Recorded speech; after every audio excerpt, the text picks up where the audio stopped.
السلام علیکم، ہمارے چینل میں خوش آمدید۔ آج ہم پاکستانی انٹرٹینمنٹ انڈسٹری کے بارے میں کچھ حیران کن حقائق بتائیں گے۔ ہم بات کریں گے ان 5 خوبصورت اداکاروں کی جو مشہور ہونے کے باوجود تعلیم میں پیچھے رہ گئیں۔ تو آئیے شروع کرتے ہیں۔ پہلے نمبر پر ہیں لیجنڈری انجمن۔ 1980 کی دہائی کی سپر سٹار انجمن نے ڈالی ووڈ پر راج کیا۔ کامیابی کے باوجود انجمن کی تعلیم کم عمری میں ہی فلم انڈسٹری میں آنے کی وجہ سے متاثر ہوئی۔ ان کی محنت نے انہیں تعلیم کے لیے وقت نہیں دیا۔ نمبر 2 آخری ہیں سائمہ نور۔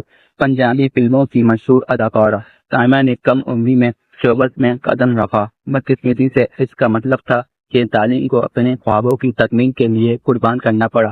سائمہ کی کہانی اس حقیقت کو اجاگر کرتی ہے کہ شہرت کے حصول میں بہت کچھ قربان کرنا پڑتا ہے۔ نمبر 3 ریشم۔ نوجوانی میں انڈسٹری میں شامل ہونے والی ریشم نے جلد ہی شہرت حاصل کی۔ ریشم کی فلموں میں ابتدائی شروعات کا مطلب تھا کہ تعلیم پیچھے رہ گئی، پھر بھی وہ پاکستان کی پسندیدہ اداکاروں میں سے ایک ہیں۔ نمبر 4 دلکش میرا۔ 2 دہائیوں سے زائد کیریئر کے ساتھ میرا کی شہرت اور تنازعات اکثر ان کی تعلیمی کمی کو چھپا لیتے ہیں۔ نوجوانی میں کیریئر شروع کرنے کی وجہ سے انہوں نے تعلیم پر اداکاری کو ترجیح دی اور بڑی کامیابی حاصل کی۔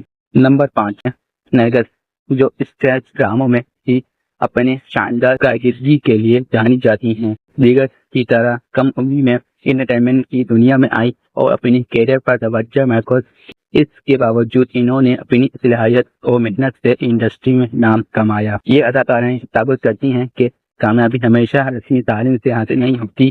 ان کی کہانی محنت اور لگن کی مثال ہے، جو یہ دکھاتی ہیں کہ چیلنج کے باوجود خوابوں کو حاصل کیا جا سکتا ہے۔ اگر آپ کو یہ ویڈیو پسند آئے تو لائک، شیئر اور سبسکرائب ضرور کریں۔